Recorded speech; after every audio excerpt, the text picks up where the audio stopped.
Welcome everyone to the Sao Paulo Grand Prix review of the Inside Line F1 podcast. Let's do it again properly this time, guys. It's the Sao Paulo Grand Prix review on the Inside Line F1 podcast, and it's not very often that in a race review we end up talking about a driver who's just not done very well or a team that's not done very well. Normally you'd focus on the winner. Normally you'd speak about a driver who's dominated and won the race by 10 seconds and you'd applaud them, give them their flowers. But that's not what this episode is going to be about, at least for the first 5 odd minutes, because the focus after the Sao Paulo Grand Prix is not on Lando Norris. It is very clearly on Ferrari. And Kunal, there is conflict within Ferrari. Again? You mean again?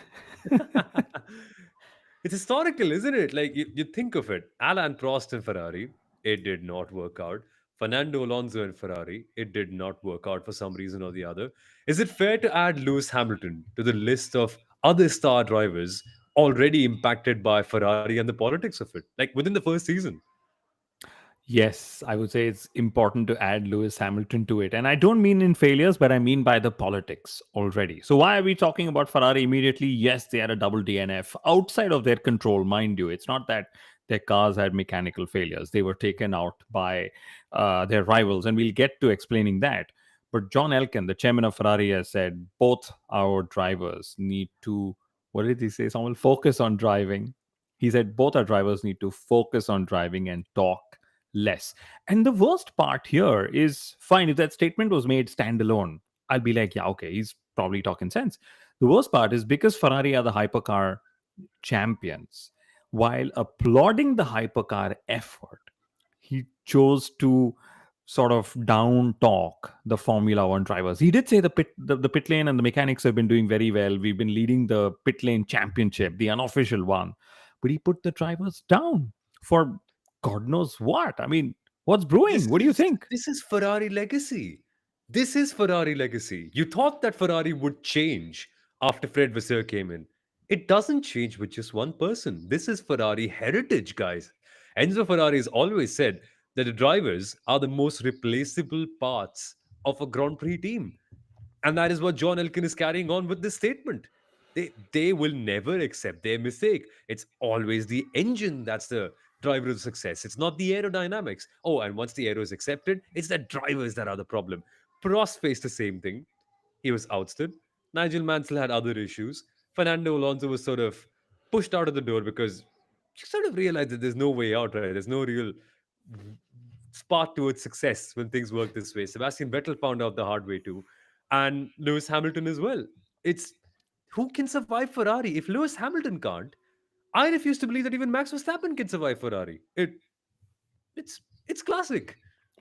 Or maybe you need somebody like a Max Verstappen. Maybe you need somebody like a Christian Horner. Well, it's a classic relationship thing, right? The next one will be better, or this one's different. But like, look at the names we've just mentioned. It's So that's that double DNF for Ferrari at Interlagos. My goodness, I was so disappointed when I read that because that's not what this team needs. Yes, they got 2025 wrong, right? But who's to say that they're going to get 2026 wrong? If this was in Brazil 2026 and he's made the same statement, yeah, new rule sets, new reset, new regulations, everything that's coming in. And guess what? Instead of saying, yeah, we've had a blip in 2025, but we'll be back in 2026, we need to focus on the driving and do less talking. I Does this mean they will do less aura farming with Lewis Hamilton? I wonder. I I wonder how it goes on from here because that's the only thing they've done. I have a question for you, Kunal. Have you played like any career mode video games where you're like the manager of a football team or a basketball team, and you have interviews to give after you complete your game? Have you done that ever? I guess the answer to that is no. I don't need to answer that. But basically, you have choices. You can choose to applaud your team. You can choose to say it is a tough game or whatever. You can choose to denigrate your team. And these are choices you make. I wonder what must be going on in John Elkin's head when he decided, after looking at the Brazilian GP, where one of his drivers got taken out by an accident and the other one just had a really messy race and the car was not competitive altogether, that he said, the problem is that drivers, not the fact that the car is capable enough of not going on pole. It's the drivers. What must And be going on in his head? and I must tell you, Lewis Hamilton had a car issue that was caused also by an accident again at turn one. So both their drivers had their cars compromised for no fault of their own, right? What must be going on? And like I said, to do it while celebrating one arm of your company, but at the same breath putting down the other. To me, that's where a bigger man management, people management, psychological management of a team, a sports team, that too. These are not, machines that run on the assembly line making your, Ferraris, so to say. These are people, and human emotions are also at play. And let's put it this way. Yes, Ferraris had a bad season, but they have actually recovered well in the last few races, right? Yeah. Yeah, and what do I mean by that? Leclerc, if we just talk of Leclerc for the moment, right? Three consecutive top three qualifyings he's had. He's had a pole which was in Hungary, right? Despite all the jokes around lift and coast, he's managed to do what Leclerc is known to do, right? I would, in fact, even point out Kota, the sprint race. Ferrari was nowhere, but they used that data to reset. They did what Red Bull would typically do, which is use the Friday, Saturday data and come up with a really strong car for the second half of the weekend, right? Ferrari did that. So they are capable of doing these things with the existing setup and with Frederick Vasseur. And I don't understand what is in Elkan's mind. So is he saying we need to change management? Is we need to change the drivers? Well, yes, who's available? Are you going to put Oliver Behrman there? Yeah, exactly. You've got the best, the best of the century, arguably, but like the best after Michael at least. A- a- And and if you remember Max Verstappen, when he was asked to make his ultimate driver, the driver who he picked the most for attributes like single lap pace and attitude and mentality and racing and so on was either a Leclerc, who they already have, or Fernando, who they already had. So I think driver wise, they're there. Yeah, But yeah, let's get to a comment. Feyanshu's saying, bash Ferrari all we want, but that was one poor first lap by Lewis. You know, yes, yes, but it wasn't his fault. That I think it was Carlos Sainz who hit him, right? On the inside of turn one. He had given enough space to both the Williams, right? And the Williams were fighting out there, and Carlos Sainz knocked him. And Lewis all along said, I don't have a stable rear. And then he said, I don't know if how I kept it on track and I didn't crash this car anyway. Okay. But should we move on? no, Because no, no, we okay, cannot. no, No, okay. because there's one thing to say, John Elkin, my dear friend. I really love you. I really love the company you have. I really want to be associated with it, as anyone would. But bashing the Formula One operation and the drivers, particularly for underperforming while celebrating the hypercar team, should not come across as a ploy to motivate the team. If anything, that raises questions as to why your team is not doing well in Formula One. Like, I don't think the drivers are the biggest issue in the team, my friend. I think you really need to think about why. Like, why choose to beat up the drivers when the car evidently is not as good as the McLaren? Solve that, and maybe you'll find out that the drivers are good enough. It's Yes. We man. Ferrari is. I think this is going to be not the episode we talk about Lando's champions drive, or Max's champions drive, or Antonelli's champions podium. It is going to be about Ferrari. Sarika saying, "Come on, guys, I have had the right idea since long. Ferrari needs to reboot, rewire, recenter, reprogram, and maybe retire for a few seasons." Sarika, Formula One is Ferrari. Ferrari is Formula One. That's what is bringing in all the viewers. That's what we've been sold all along, because that's how they built the hype of Ferrari and Formula But it'll One. take time to recover from that comment if you have to keep on playing on the rees. Maybe they can redo their season. Or re backtrack his comment if that's the way we go. But we had a driver doing magic on track. We had three drivers doing magic on track. Somil, should we Just one thing, just one to put it out more? there. One Okay. just to put it out there. Ferrari are not second in the constructors anymore. They're fourth. That's how bad their weekend is. Let's Only be team to to not have a win, right? And Lewis is yet to find a podium for himself. Okay, Anyway, I think we've beaten but them up enough. who found the podium? Who found the podium?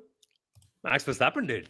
Max Verstappen did. Kimi Antonelli did. Why don't we give the podium finishers a bit of a. Yeah. Yeah, we've got a human being 792 having a comment. We'll probably come back to comments in a bit. Let's go to Lando Norris because that was a champion's drive again. It really was. It really was. And you know what I loved the most about Lando Norris's drive at the Brazilian GP? It's not the driving. It's not how he dominated all the sessions. It's one comment he made after winning the race by over 10 seconds, which is, guys, I'm unhappy about the gap. Let's keep pushing. Paraphrasing, I know. But that to me is the Lando Norris I've been waiting for all this while. Maybe you just need people to hate on you for you to become stronger, better, hungrier, and faster. I loved it. Yes, I think he's had the car, he's had the pace, he's had the form, he's had the momentum, he's had the motivation, and my question is, where was this Lando at the start of 2025, Somil? This is the Lando Norris we saw last year, again in the second half, so to say. This is the Lando we were hoping would show up in the first half of the season. He's finally come alive. He's peaking at the right time. What matters is who leads the points table after Abu Dhabi, not before. And 24 points is incredible out there. I must say that. I mean, he's putting it on pole, he's making clean starts, he's having good getaways, and then running away with it, right? What more do you want? He's having just the kind of races a driver wanting to win everything is having, and he's topping every competitive session. Yeah, wonderful. I mean, I can't call it the perfect weekend because it's only perfect when nobody's better than you, and Max was. But you can only fight the fights that are given to you, that are in front of you. And Lando did that so well. You could tell that Oscar had no match for Lando this weekend. They were close, and Oscar was fighting. He did not give up, and the fighting spirit was there. And we'll get to his penalty and we'll get to his move and why I think it really did make sense for him to go for it, no matter what the outcome is. But in that after the first parts of the race, I can't even remember, like, was it before the VSC, after? It's just such a haze. But there was a point where Oscar and Lando were within a second of each other, and it was important for Oscar to get past and like break through that 1 second margin.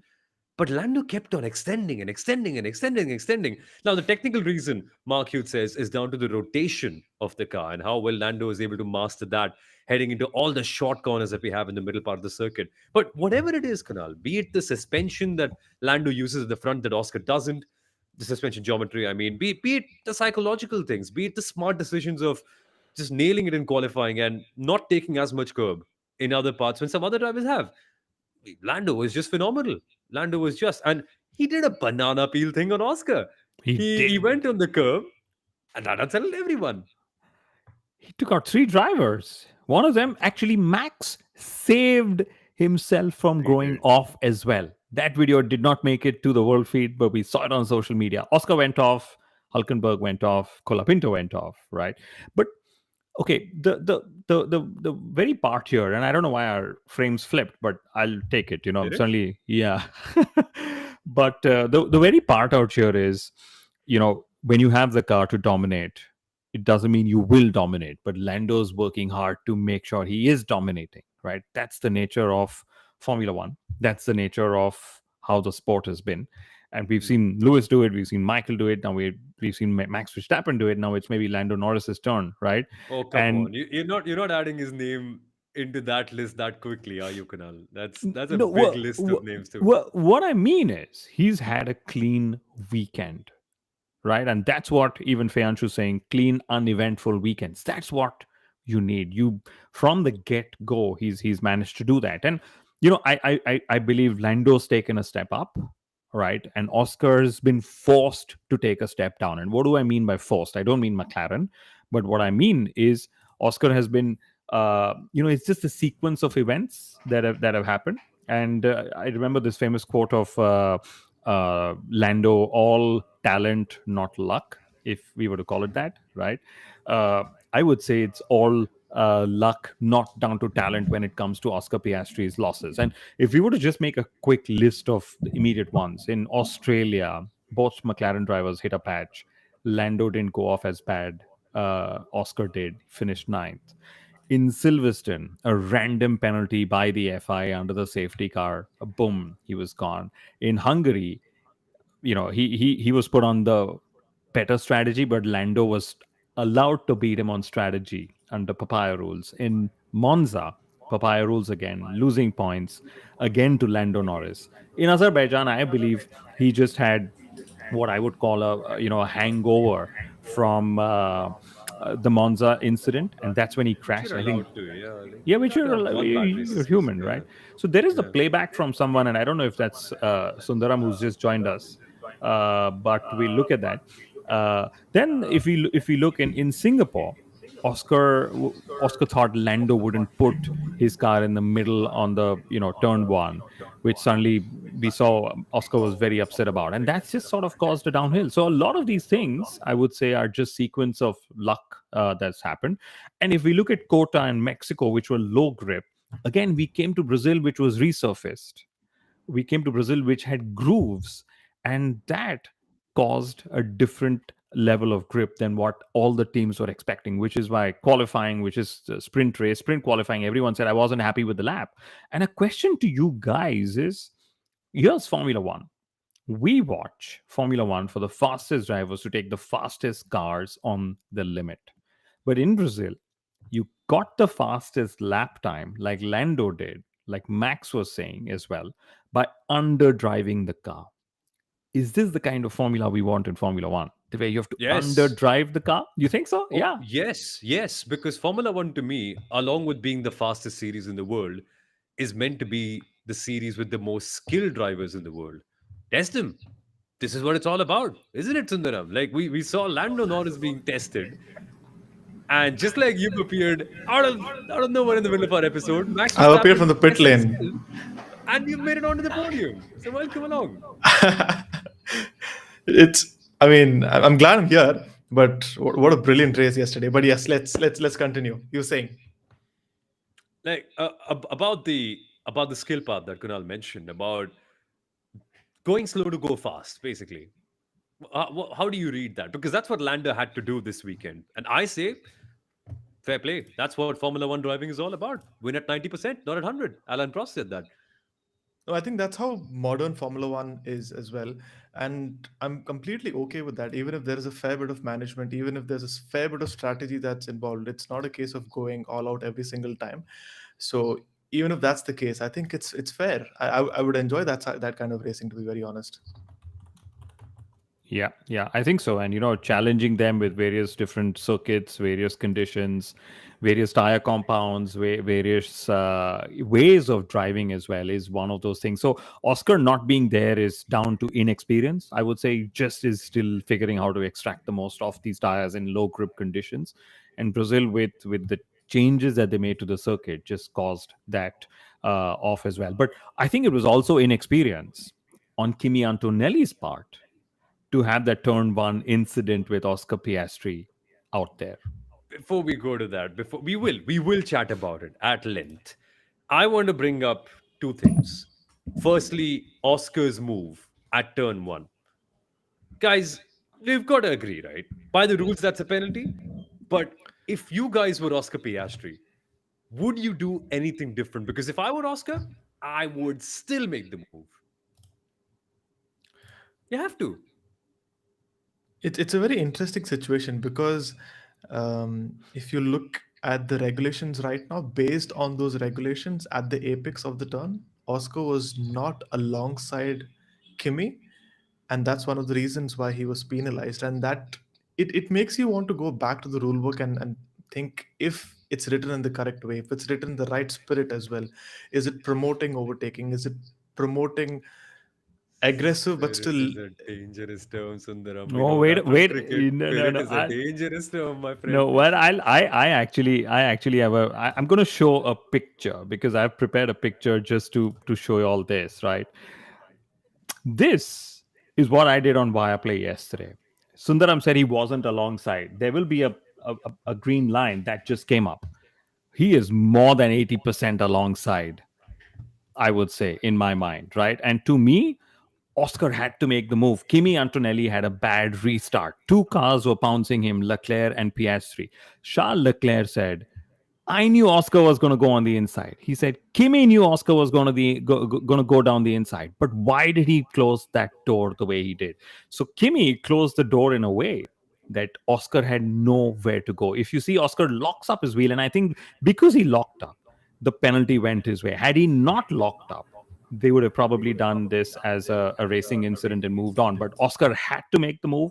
He said he would make the move either way. I'm glad he said that because that's what you do as a racer. You see a car slowing down, you want to pounce on them. And I think this incident was so unfortunate. Again, that's why I said it's more down to luck than talent, because Oscar shouldn't have had the penalty and he would have probably finished second to Lando Norris at Interlagos. And I think the FIA has yet again interfered in the drivers championship. And how many days ago did Lewis Hamilton say the same thing? They need to be consistent. They need to own up on their decisions, because what they're doing is changing careers, is changing championship outcomes like I've seen in the past. And I think this was one of them.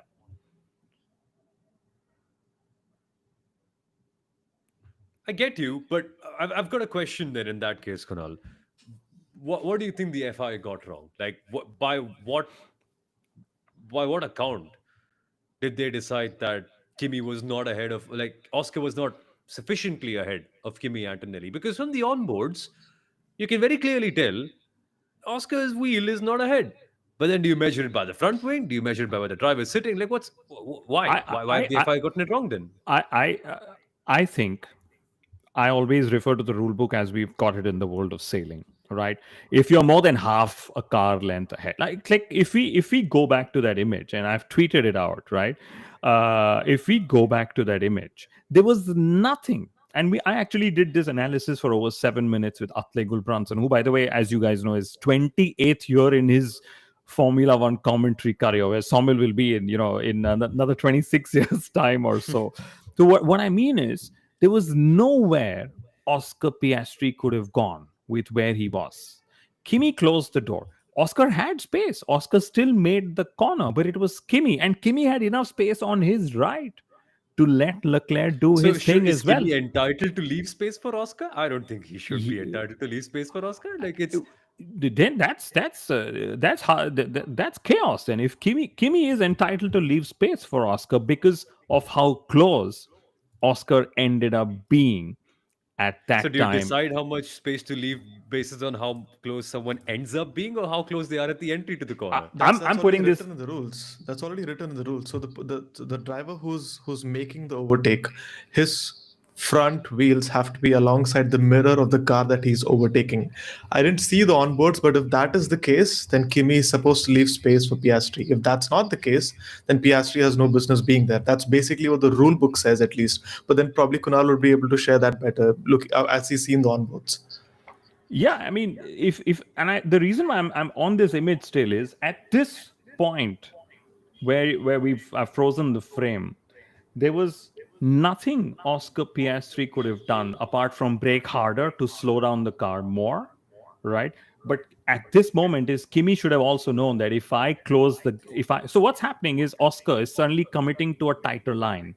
If you want to commit to a tighter line, you've got to slow down and carry lesser speeds, right? So Kimi Antonelli out here, this is purely down to inexperience. This is what Toto Wolff said, Oscar dive bombed. I'm sorry, this is not a dive bomb.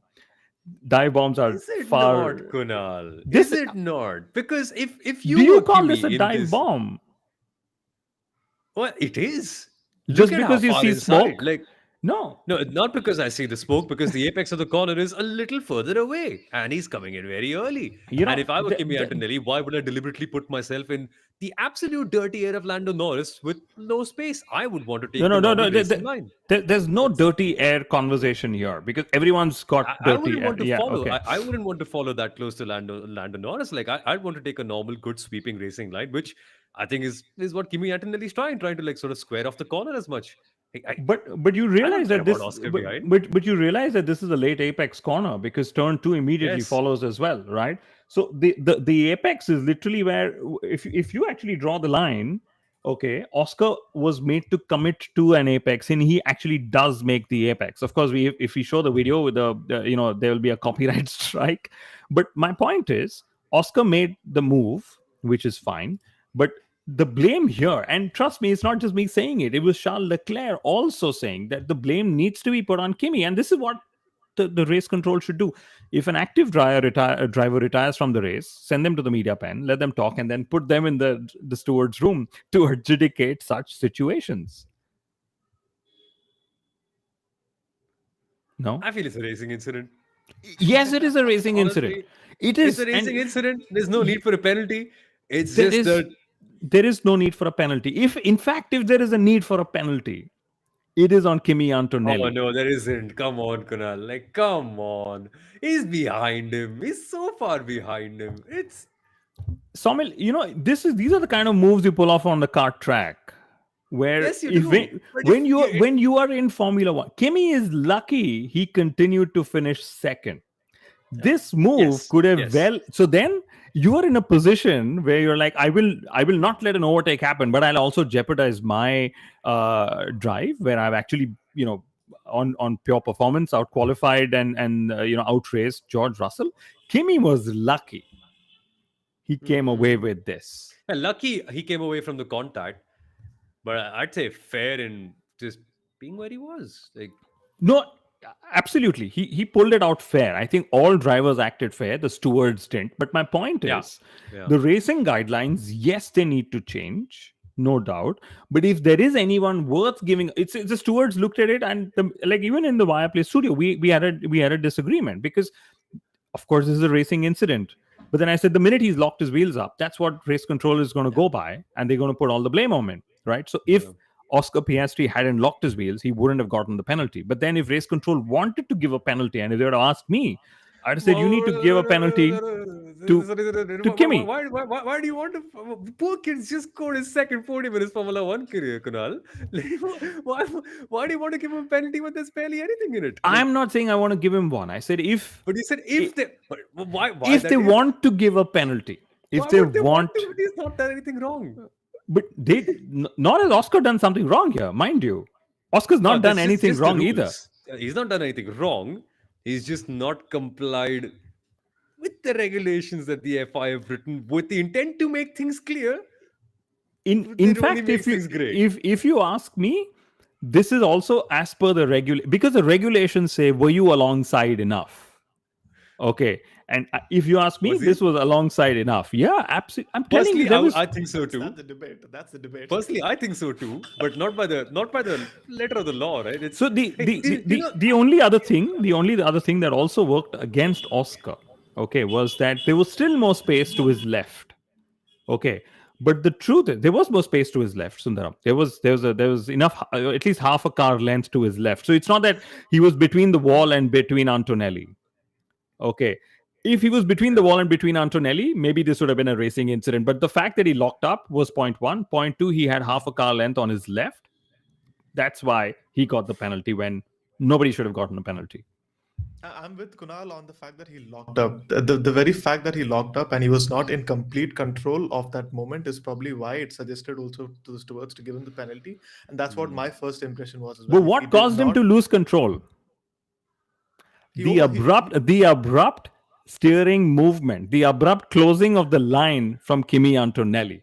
I'm telling you, we've done this on board analysis. There was Kimi Antonelli acting unpredictable. fair then. I have not seen the onboards as well to probably debate on this, but bromance aside, I mean, I think we've spent enough time understanding this. There was no gap between Kimi and an Oscar, fair on track, but the real gap I think is in the standings. What do you guys think? 24 Oh yeah. points between Norris yeah. and Piastri, 49 points between Max and to the leader. Where's this going?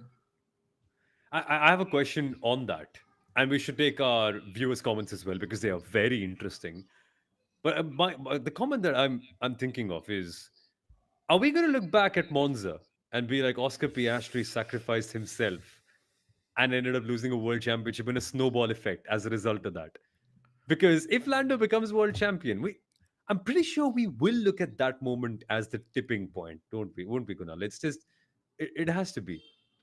I mean, every single moment I listed, including all the papaya rules and the FI rules and things like you land up at Brazil and there's more grooving. I mean, who would have expected that? That suddenly, hey, we'll help you with water drainage, but you're going to get low grip again. And Oscar's probably just going saying, can I just go and pay a tanker to put more additional tarmac and grip somewhere, get other series to race out here so I get more support with grip and so on. But yeah, I mean, you can look back at Monza and the psychological effect it probably had, and it's taken Oscar a couple of races to bounce back. And unfortunately, like Sundaram, pointed out, with the standings, I think it's game over for Max. But let's answer. So, what does Oscar need to do to win the Drivers' Championship in 2025?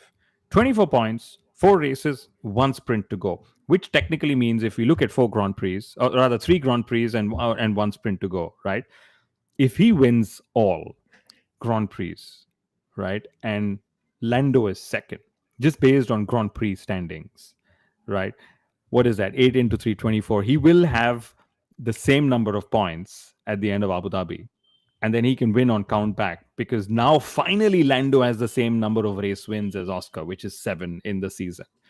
And then it's all down to who extracts that extra point more or less in the sprint. So all Lando needs to do is focus on winning. He cannot afford to have Lando win or anyone else win for that matter. I mean, see, I get the fact that momentum is with Norris at this point. He's had some two flawless races, but if Piastri feels he's lost it, then I think that's not right. 24 points is still within Hmm. one race win. Anything can happen in Formula One, and many of the times it's not even your fault. Like we've seen in Brazil, there was no fault of Charles Leclerc. Yes, he had a DNF. Something of that sort could possibly happen to Norris if he's somewhere in P2 or P3, or if he's not leading the race. So from Oscar's perspective, he can still win this championship. The least he needs to do is ensure that he doesn't have any more of these DNFs. He's there within the top two, if not three, and then hoping a little bit of luck goes against Norris, because I'm pretty sure everyone's saying Norris is winning this.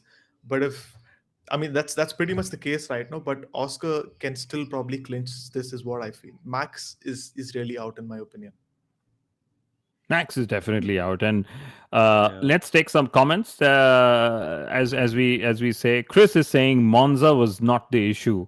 My issue is why is nothing working for Piastri? And Sadhna, we actually explained that a few minutes ago. If you just go back, I listed out all the incidents, whether there was the FI, papaya rules, low grip circuits, and so on.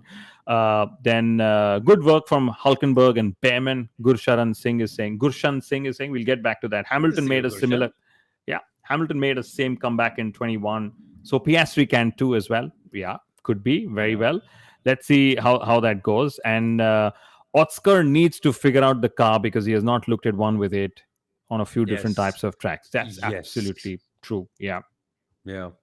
And the thing is, we will be soft to Oscar and we will say, as Sadhna has said, that it's only his third season. Come on. But fate and the universe does not care if it's your third season or second. If you want to be world champion, you have to be world champion. You just got to be the best. So either you're there or you're not. And Oscar right now is just not there. It seems for now. For now, I wish I regret my words. I really want to see him get close. Fianchi says Lando might wrap it up by Qatar, which, by the way, is a heavy Oscar Piastri track. And I want to take this comment actually. If Chris has come up with a very interesting one, which I've just quickly done a check on, and he might have a bit of a point. If you watched Oscar's past seasons, you would know that he always drops off in the last half of the season.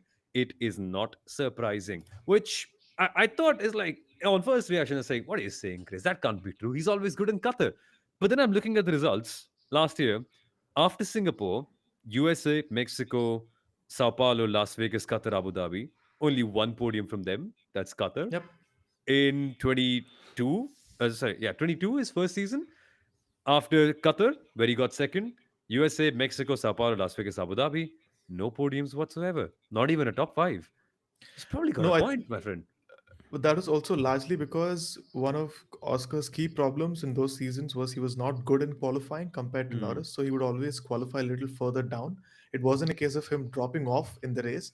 It was a case of him not qualifying high up enough. That's not a case this year. Oscar's clearly worked on his qualifying skills over this whole season, and he's definitely better than last season. But the fact is true, he doesn't have a good record at these last few circuits. Qatar is one of those few outliers where he's had podiums in each of the last 2 years. But Three, yeah, that's how it technically, is. isn't it? Yeah, but then the fact is that, like someone mentioned, this is only his third season. I think that excuse is not valid anymore. When you're in the last season of the regulations, you don't know what happens next year. If Oscar Piastri loses this championship, I don't think so. He himself is going to accept the reason, saying that this is just my third season.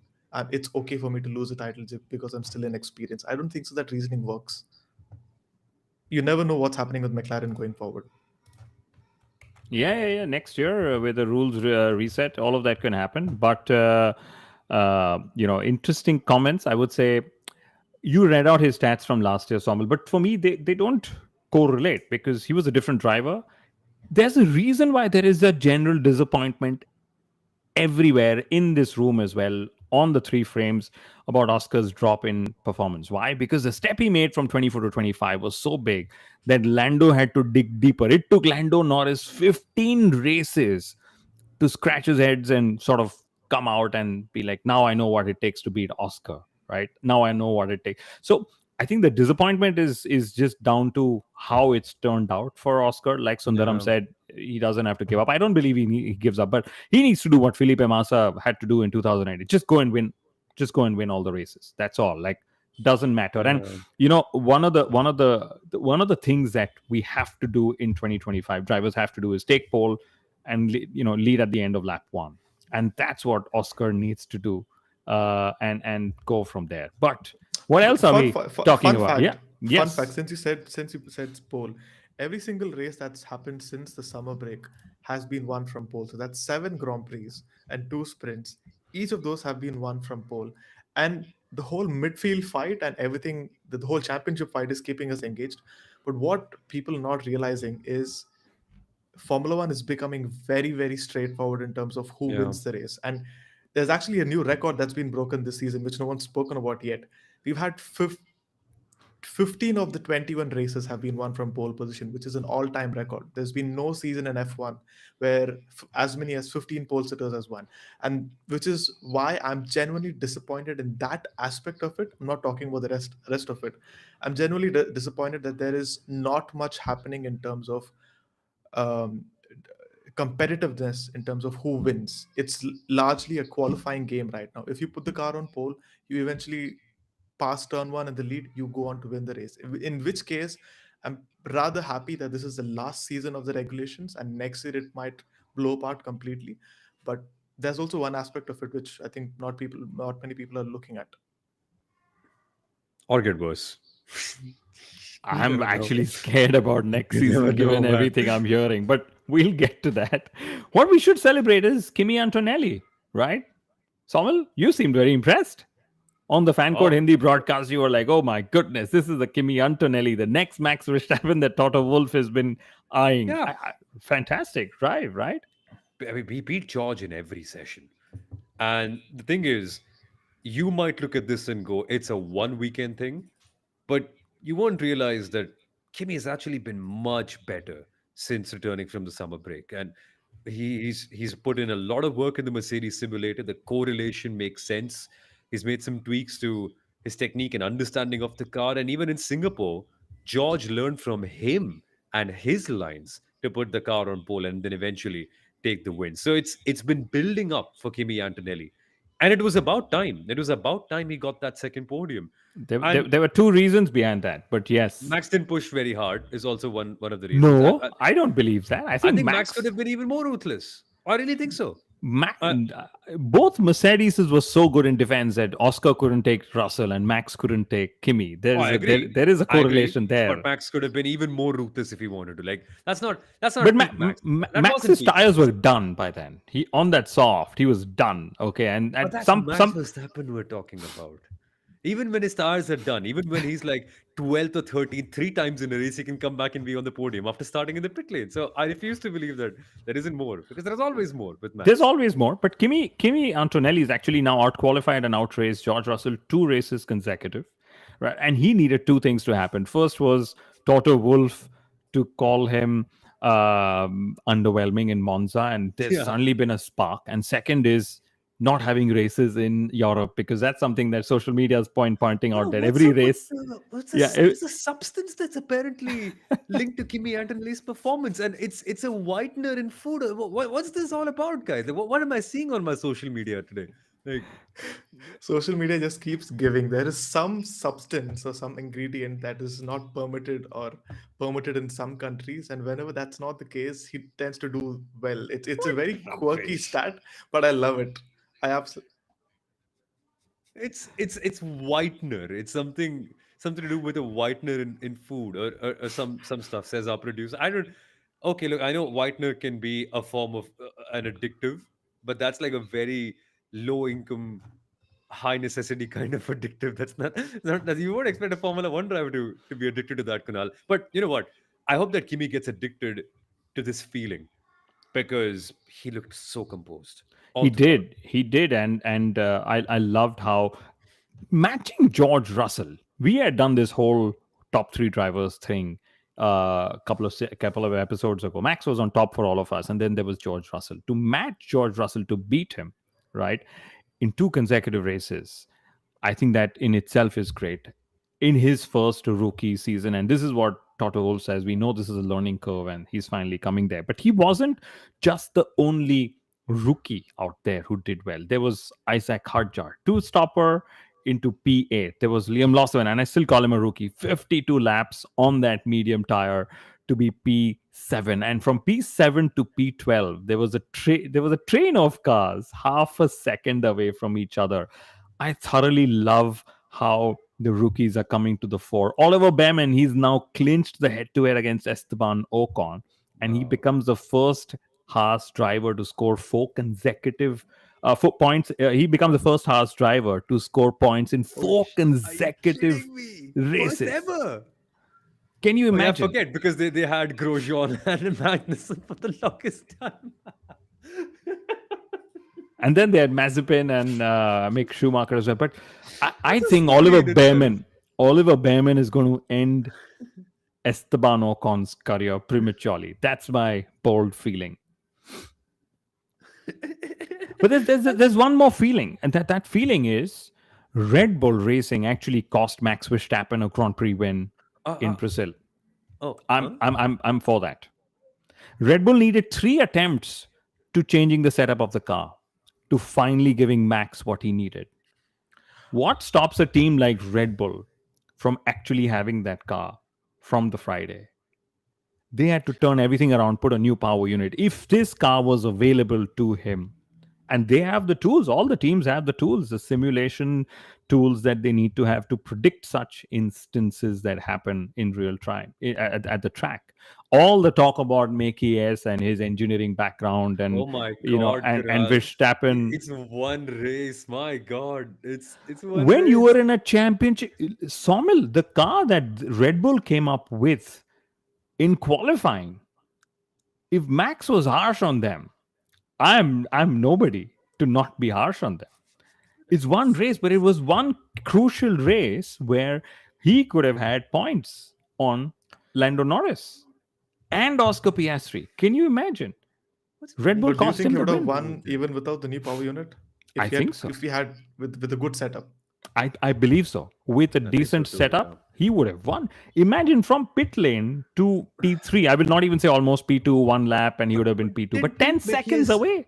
did Mekies also point out later that they had to they got to the race setup by going through the tribulations throughout the weekend. So it's a Of process. course. Yeah, yeah. It But is. But one second. In 2022, I believe, this was also Brazil over the Yep. first time the Brazil that Red Bull struggles every time there's sprint races. They need yeah, more true, track true, data to get there. true. Is this an indicator of their simulation tools and correlation and the Yep. typical problems that come, right?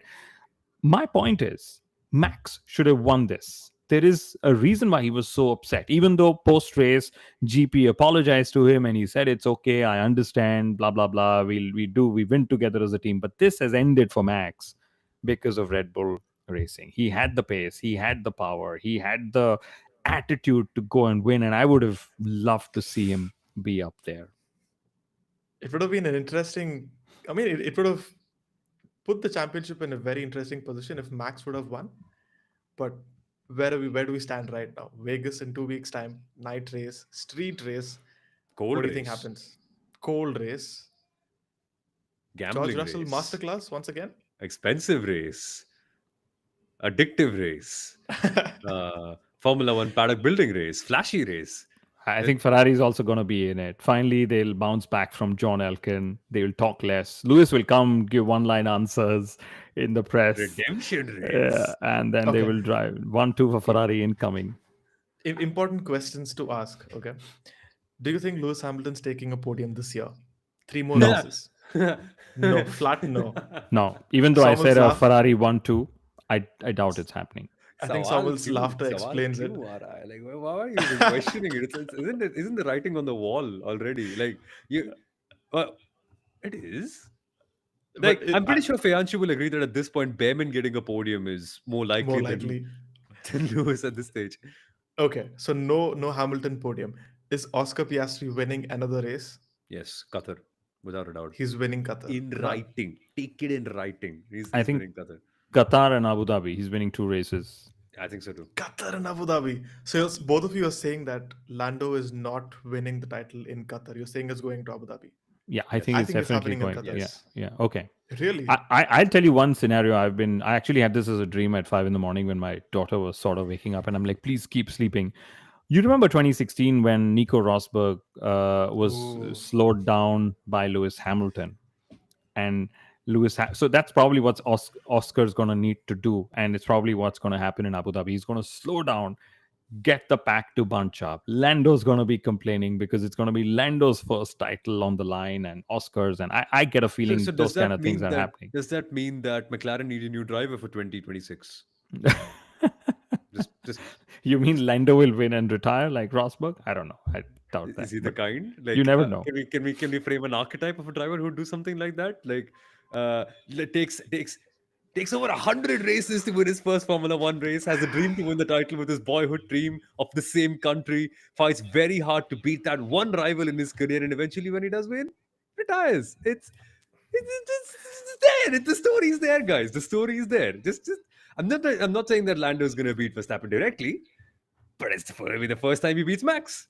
I'm just saying the archetype has been set across. Maybe It's not McLaren should. happening in Abu Dhabi. It's not happening in Abu Dhabi. My guess is it's happening at the end of the Qatar Grand Prix. The earliest he can win it is after the sprint. But I think at the Qatar Grand Prix, everything ends. Everything. Yes. So, We have a dead rubber in Yas Marina. oh, come on, don't say that. Don't say that. We should end. Although I'd really love to tell you guys about Isaac Hadjar and how he was really annoyed with Yuki Tsunoda for compromising his race, and he said Yuki has ruined everything. But But this is the beauty part. At least one driver of the Red Bull pool is annoyed with the other every race. Not to mention the other 16 are also annoyed with every one of them.